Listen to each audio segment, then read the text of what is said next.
Territoire, cœur de ville, 1500 commerces, services, patrimoine, historique, architectural, offre commerciale, diversité, originalité. Ça tombe bien, on parle de petit commerce dans cette émission.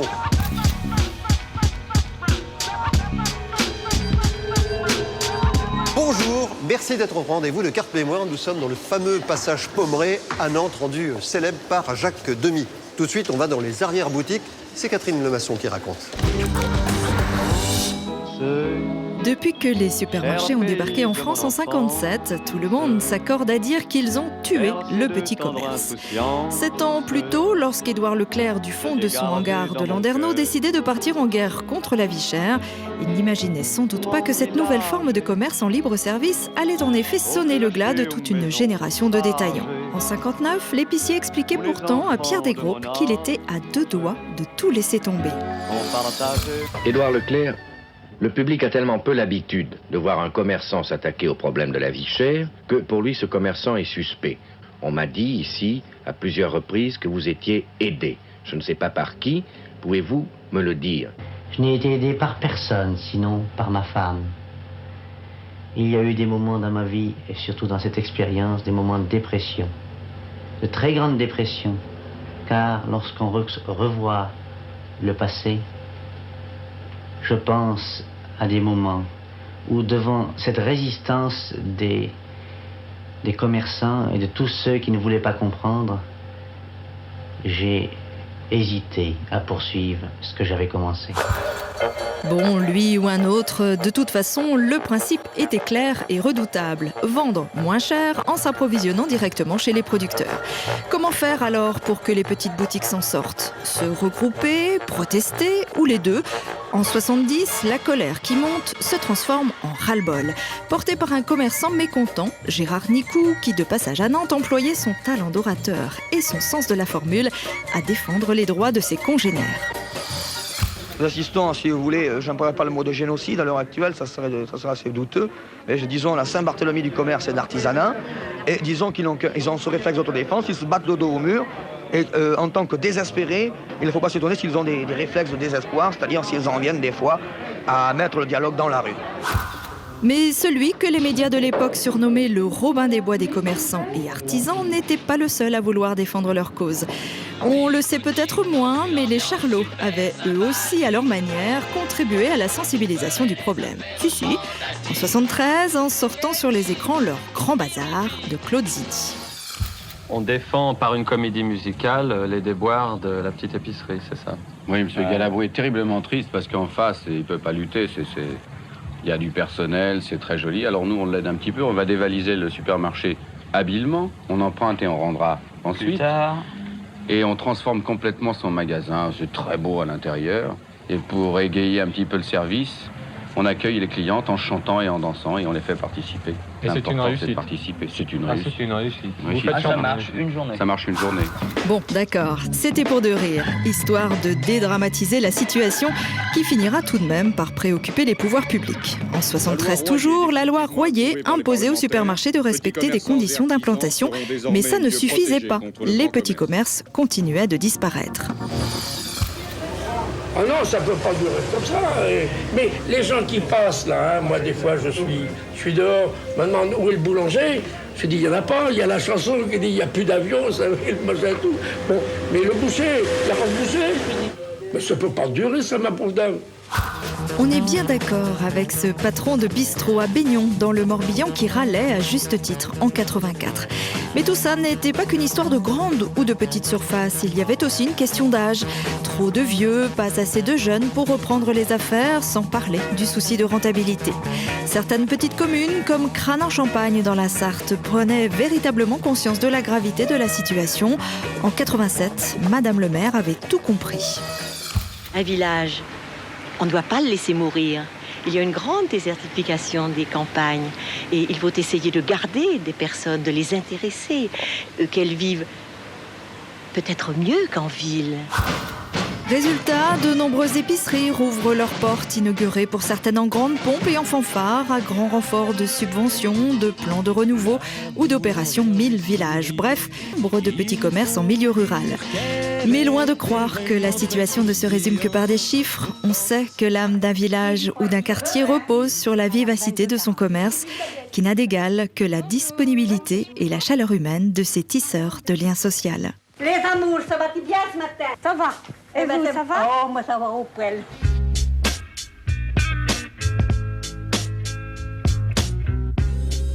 Sylvette Robson tient depuis 8 ans un magasin de photographie à Candé dans le Maine-et-Loire. Mais auparavant, Sylvette Robson a travaillé à Paris pendant 23 ans avec Alain Ray à la rédaction du dictionnaire Le Robert. Elle en a gardé un goût prononcé pour l'écriture et vient de participer à un livre sur l'histoire du petit commerce.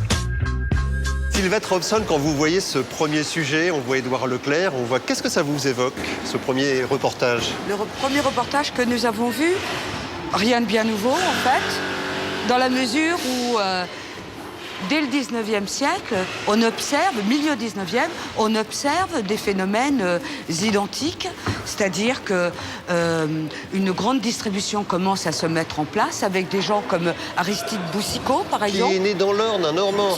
Oui, un Normand, qui plus est, et qui a l'idée absolument géniale de réunir dans un grand édifice, un maximum de choses. C'était un marchand de nouveautés, avant tout.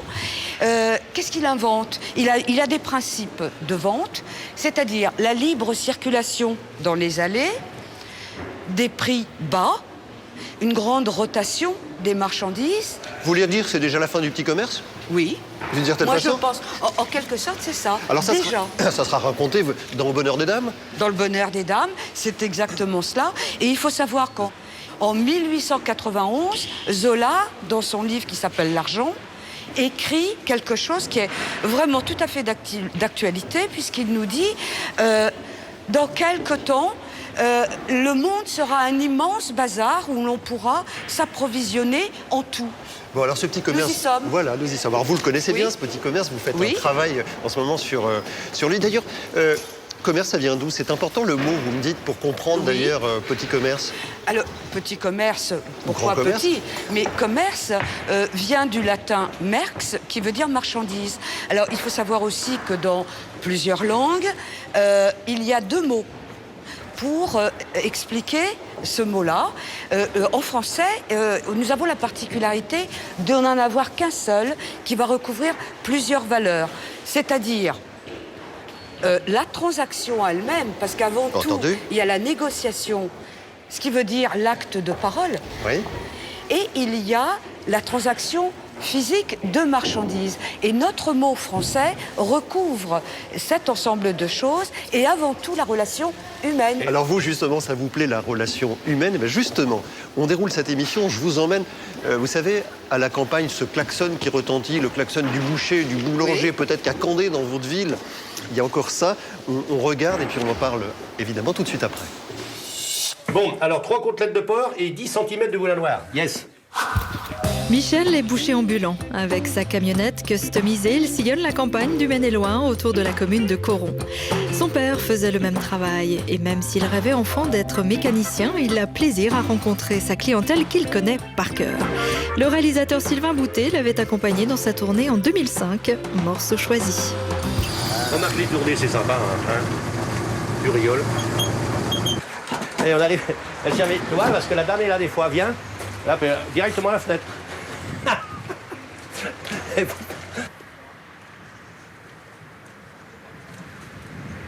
Allez, c'est parti. 600 grammes, tout à fait. Exactement, mon petit Moriba. Voilà. On va te mettre ça que... Il n'y a pas de problème. La dame de la fenêtre, elle n'a rien pris. Bon.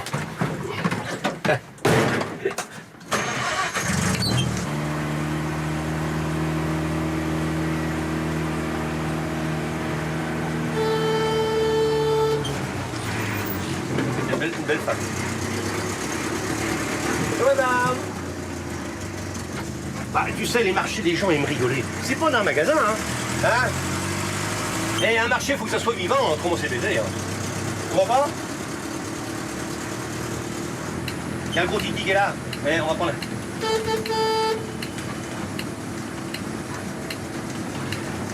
Le gros Titi qui est là. Carnaval à Rio. Carnaval à Rio. Salut, ça va bien? À Martizé, petite bourgade de 1000 habitants dans l'Indre, la boulangerie Bergeau est une affaire de famille. Monsieur fait le pain, mais c'est madame qui part en tournée. Retour en 90 aux frontières du Berry et de la Touraine.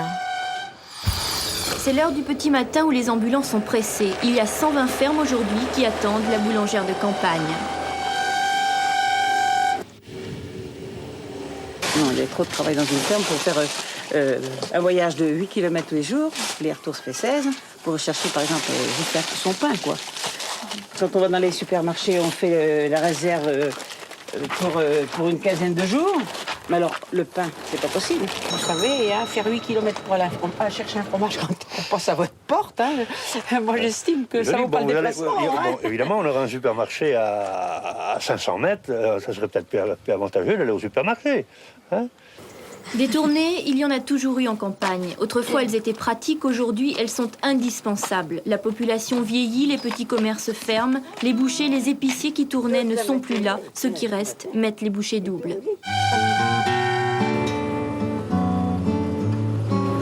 Un klaxon assez puissant parce qu'il y a des clients qui sont sourds. Hein.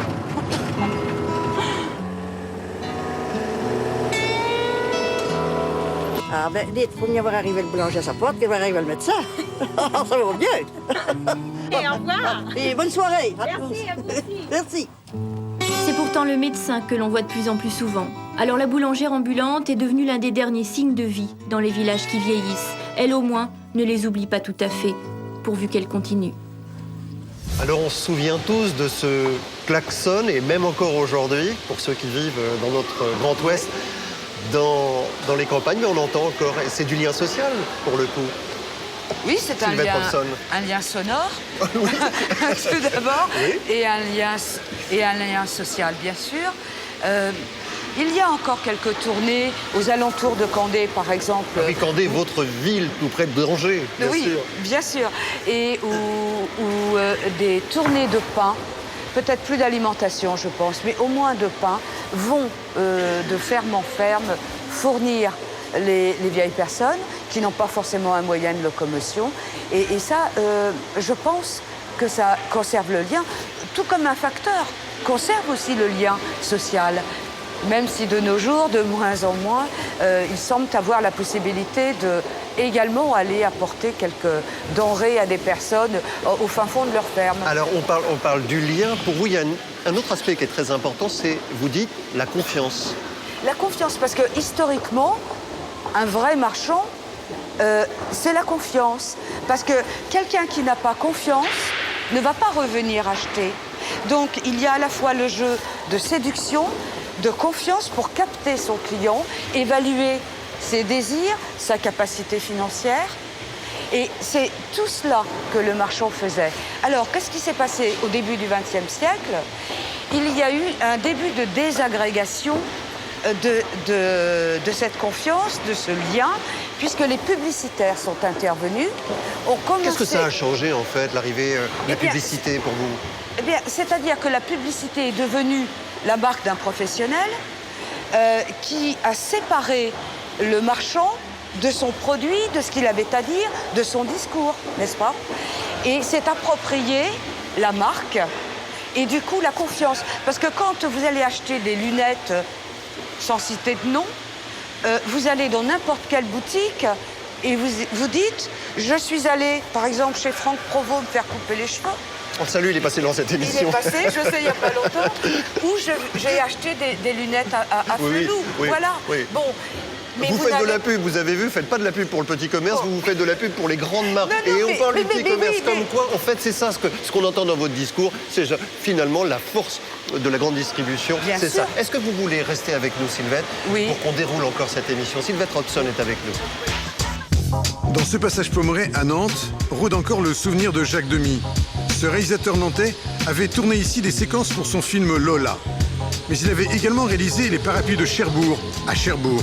Alors justement, nous allons maintenant à Cherbourg, où en 1976, la dernière boutique de parapluies s'apprêtait à baisser le rideau définitivement. Lorsqu'à Cherbourg, la dernière marchande de parapluies met la clé sous la porte, pour les Cherbourgeois, c'est franchement le pépin. Pensez donc, le magasin que tient depuis une bonne cinquantaine d'années René Boivin, au 15 de la rue du Commerce à Cherbourg, était spécialisé dans le parapluie depuis 1905. Avant elle, ce sont ses grands-parents et parents qui ont rendu la monnaie derrière ce petit comptoir. C'est la poignée poussée, vous me mettrez le petit fermoir, voilà. Et le fermoir, mais vous lâchez toujours votre tissu. Vous tenez le pied des baleines, vous télescopez dans le parapluie comme dans toute autre chose. On n'est plus à la qualité d'autrefois. Je le déplore, parce que j'aimerais toujours servir ma clientèle honnêtement, consciencieusement, et malheureusement, je ne le peux pas. Vous Boivin, vous connaissez le film Les Parapluies de Cherbourg. Est-ce que pour vous, ce film a été bénéfique? Est-ce que vous avez fait des affaires grâce à lui? Je mentirais de dire le contraire. Il est certain que les parapluies de Cherbourg ont donné forcément, ont été bénéfiques pour la corporation. Je travaille avec l'étranger, je travaille avec le passage énormément. Il m'est arrivé de vendre en effet à des acteurs des parapluies qui désiraient remporter également un parapluie de Cherbourg. Si le film Les Parapluies de Cherbourg a été une bonne publicité pour les vendeurs de parapluies, la récente sécheresse fut, elle, une véritable catastrophe. Cela méritait bien 2 lettres au Premier ministre Raymond Barre, 2 lettres que mademoiselle René a adressées à Matignon pour demander une allocation sécheresse. Il n'y a pas que les agriculteurs, dit-elle, qui ont souffert en cette période. Et alors M. Barre m'a répondu très gentiment, bien sûr, mais de gentilles paroles, mais pas d'acte au bout, aucun acte.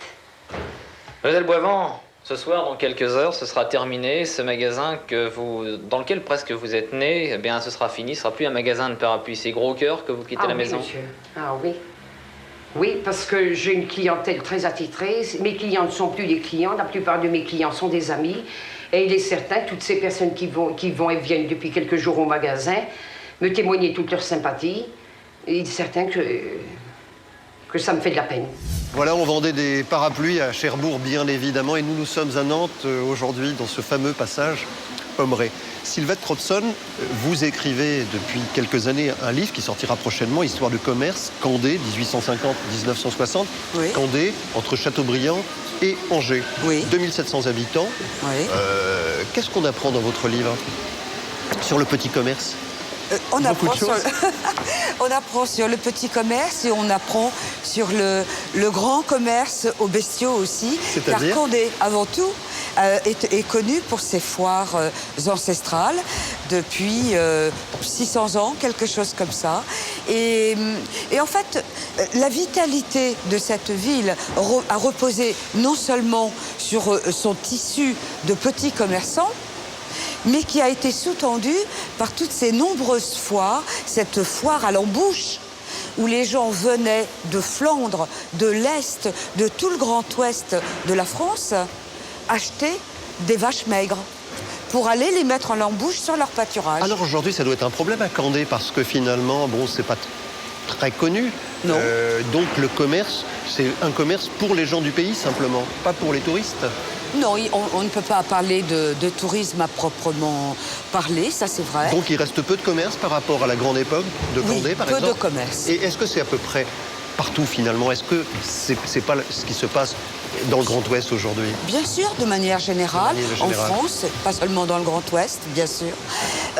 En revanche, moi, je pense à quelqu'un en particulier, à Candé, un monsieur qui s'appelle Bernard Rouillet et qui était un petit épicier hérité de sa famille, qui s'appelait l'épicerie Angevine, qui était située en plein cœur de ville et qui, figurez-vous, qui a créé le deuxième Super U de Maine-et-Loire. Et ça, c'était extraordinaire, parce que cet homme, empreint d'un esprit de grande modernité, a saisi quelque chose. Il a été dans un mouvement tout à fait moderne, aux grandes dames, certainement, d'autres personnes qui ont vu ça d'un mauvais œil. Alors vous, ce qu'on entend dans votre discours, c'est que vous n'opposez pas le petit commerce avec le grand commerce, c'est ça? On peut le dire ainsi? Non, je ne pense pas qu'il faille l'opposer, parce que c'est la marche inexorable du monde. Bien évidemment. Voilà. Alors, le monde, justement, aime revenir en arrière, comme Daniel Couvreur. Il parcourait la France pour montrer à tous son épicerie à l'ancienne, en 1999, dans les Côtes-d'Armor. Un à un, Daniel installe les éléments de son épicerie ambulante, comme un décor de théâtre. Ce n'est pas un décor, pourtant, mais bien la reconstitution minutieuse d'une épicerie traditionnelle de la première moitié du siècle. On la met par ici, là. 5000 objets rassemblés au fil du temps, en chinant dans les brocantes. C'est simple, il y en a tant qu'il ne sait plus où les ranger. Quand je mets quelque chose dans l'épicerie, je suis obligé de retirer quelque chose parce que c'est tellement... il y a peu de place, quoi, hein, c'est ça. Et puis bon... Comme je dis, c'est une épicerie, c'est pas un supermarché, quoi. Hein, c'est ça le truc, quoi. Bon, là, ça a l'air de tenir. Certes, ce n'est pas un supermarché. Dans l'épicerie d'autrefois, il n'y a rien à acheter, juste à voir, à admirer, avec un brin de nostalgie. Et puis, où ailleurs qu'ici verrait-on l'épicier, casquette vissée sur la tête et bésicle sur le nez, expliquer à ses clients comment on grillait le café au temps jadis. Normalement, on a une petite goutte d'huile, hein, d'huile d'olive, et ça active un peu la... Moi, je me rappelle ma grand-mère, elle allait, elle achetait ça. C'était le dimanche matin, en règle générale, après la messe. Avec l'épicière, elle prenait un café, puis elle achetait 5 kilos de sucre, elle achetait ce qu'elle avait besoin pour la semaine, quoi. Et parfois, par la grâce d'une explication sur ces pains de sucre que les épiciers cassaient devant leurs clientes, la leçon de choses se fait leçon de français. Les pains de sucre, les morceaux de sucre qui étaient dessus étaient meilleurs que ceux qui étaient en dessous. Alors bon, les femmes venaient et elles faisaient la queue et puis elles discutaient. D'où l'expression casser du sucre sur le dos de quelqu'un. C'est un monde disparu que vous faites revivre ? Disparu, en voie de disparition, ça c'est sûr.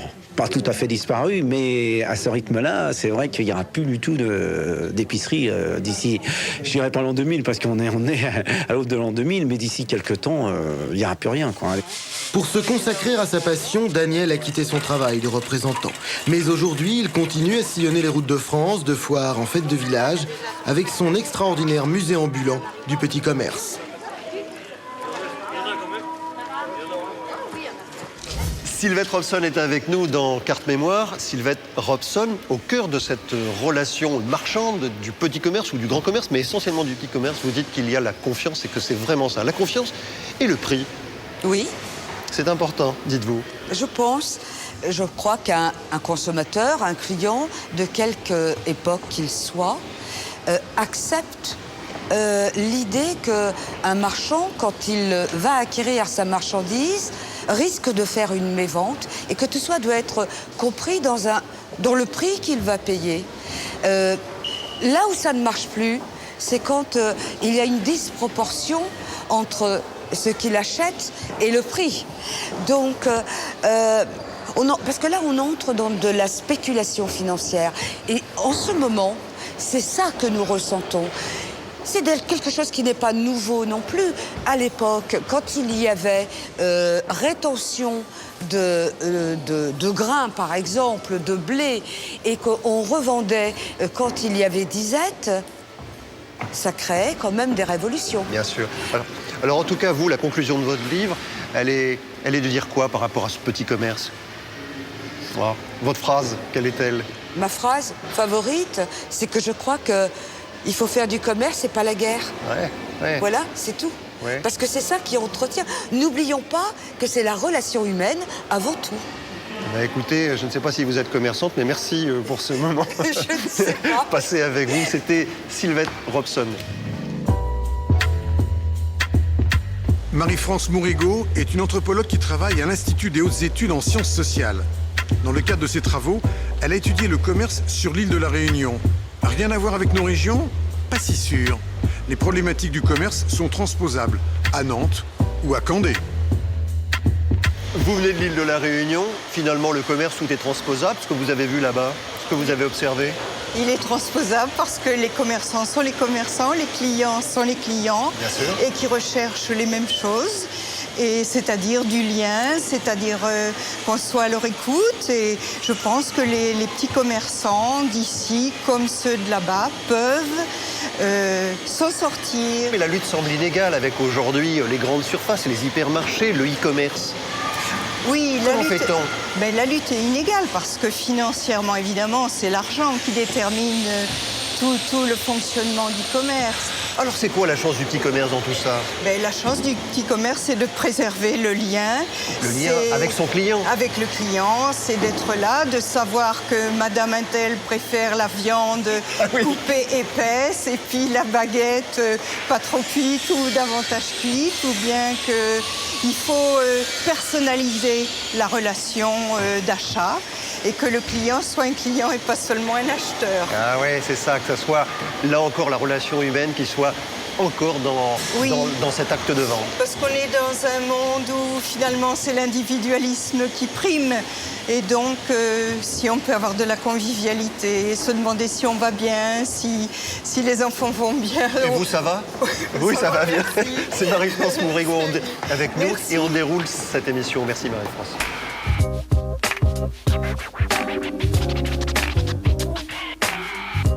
Ah, la nostalgie du petit commerce face à la déferlante des centres commerciaux. Alors pour en parler, voici un billet d'humeur d'un journaliste de France 3. C'était en 1990 et le billet d'humeur était signé Loïc Mathieu. Nous sommes à Nantes, toujours avec Marie-France Mourigot. On vient de voir là un sujet sur les grandes surfaces. On est dans un endroit là où il y a beaucoup de gens parce qu'effectivement c'est un lieu de passage. Il y a les marchés aussi. Vous aimez les marchés, vous dites qu'il faut qu'on en parle. Moi, je trouve que les marchés sont indispensables. Ils apportent un lien social qui est évident. Regardez les gens qui habitaient dans des fermes et qui habitent encore dans des fermes. Ils aimaient, au jour dit du marché, venir. C'était l'endroit où ils rencontraient les autres. Et puis, le marché a cela d'important, c'est que face à la standardisation de la consommation, maintenant, on trouve les mêmes choses partout. Dans toutes les grandes surfaces, on trouve les mêmes choses. Et pas dans les marchés ? Justement, un marché, suivant l'endroit où il se situe, on peut trouver des choses particulières qu'on ne trouve pas ailleurs. À quoi pensez-vous ? Regardez, je pense au marché de Provence, mais ça peut être au marché de Bretagne, ça peut être en Normandie, dans les pays d'Alors, dans le centre, où il y a des choses qu'on ne trouve que là. Et ça, c'est très important.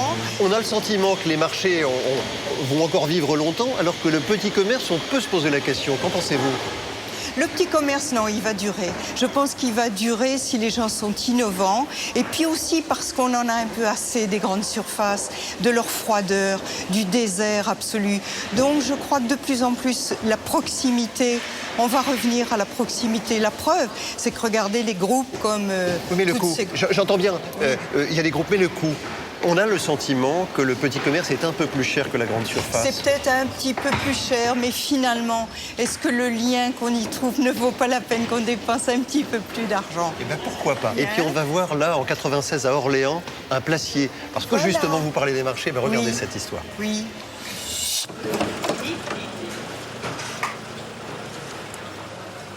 Bernard Boisset est quelqu'un du matin. Tous les jours, sauf le lundi, il embraye à 3h30. Ses outils de travail, une caisse enregistreuse, une sacoche et sa casquette.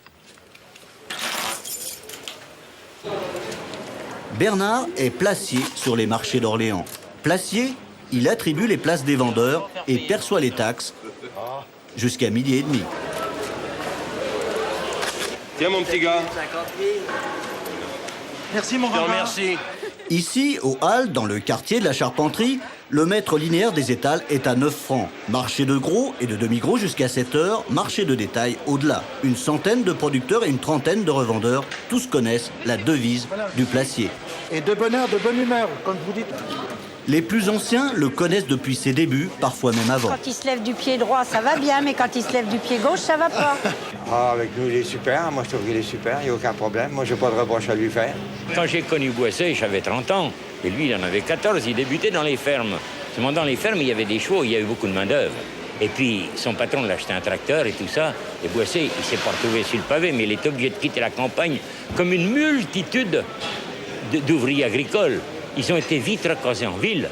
C'était en 1971. Avec seulement un certificat d'études et après quelques tests, Bernard fut embauché par la ville d'Orléans. On a donné là. C'est vous qui avez mis là-bas, non? On n'apprend pas en 15 jours de temps. Hein. Alors, d'abord, on est mal perçu. Pourquoi? Parce qu'on est nouveau. C'est vrai, on se fait des petits pourboires. C'est plus que c'était non plus, mais on ne travaille pas pour ça. Hein. On est payé pour faire son travail, mais non pas pour pour essayer de ramasser les pièces. Alors, effectivement, vous avez beaucoup de gens qui arrondissent. Mais sans quoi, jamais on va jouer au café. Jamais. Retraité, Bernard ira cultiver son jardin sologno. Mais vous le croiserez certainement un jour, un beau matin, dans la foule des marchés. J'aurais préféré ce soit vous. Alors ce petit commerce n'est pas mort, il y a quand même des dangers? Oui, il y a un danger, Lequel? c'est le e-commerce. Le e-commerce qui est mis à la portée pratiquement de tous les ménages parce que l'ordinateur est maintenant présent dans bien des foyers. Et en même temps, c'est aussi la modernité? C'est la modernité, on peut être à l'île de la Réunion et acheter des chaussures en Allemagne. Bien sûr. C'est la grande facilité. Et nous, dans cette émission, dans Carte Mémoire, nous sommes très modernes parce qu'on demande au public de nous écrire sur une carte postale à l'ancienne, carte mémoire, France 3 Rennes, 9 avenue Janvier, 35 000 à Rennes ou dans vos antennes de proximité. Voilà, c'était un plaisir. Merci. On se retrouve demain. Merci, Jean. Pas avec vous, mais avec le public. Merci demain, beaucoup. 13h. À demain. Ah ben, dites, faut bien voir arriver le boulanger à sa porte, qu'il va arriver le médecin. Ça va bien. Et enfin. Et bonne soirée. Merci. C'est pourtant le médecin que l'on voit de plus en plus souvent. Alors la boulangère ambulante est devenue l'un des derniers signes de vie dans les villages qui vieillissent. Elle au moins ne les oublie pas tout à fait, pourvu qu'elle continue.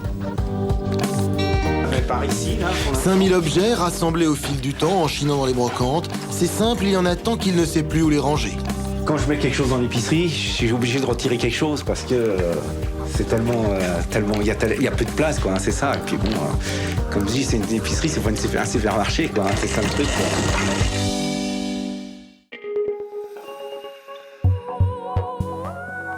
Vous êtes bien sur France 3 Pays de la Loire. C'est une émission exceptionnelle que je vous propose à l'occasion du 25e anniversaire du musée d'Orsay. Un musée totalement métamorphosé après 2 ans de chantier spectaculaire. De nouveaux espaces colorés au design contemporain accueillent les plus beaux tableaux impressionnistes. La Renaissance d'Orsay, c'est aussi sa collection inédite de chefs-d'œuvre Art Nouveau. Nous partirons à la découverte des maîtres de ce courant révolutionnaire, Guimard à Paris, Horta à Bruxelles et Mackintosh à Glasgow. Nous vous raconterons enfin la formidable épopée des gares parisiennes, conçues comme de véritables palais, à l'image de la gare d'Orsay, créée pour l'exposition universelle de 1900. Des Racines et des Ailes au musée d'Orsay, c'est mercredi à 20h35.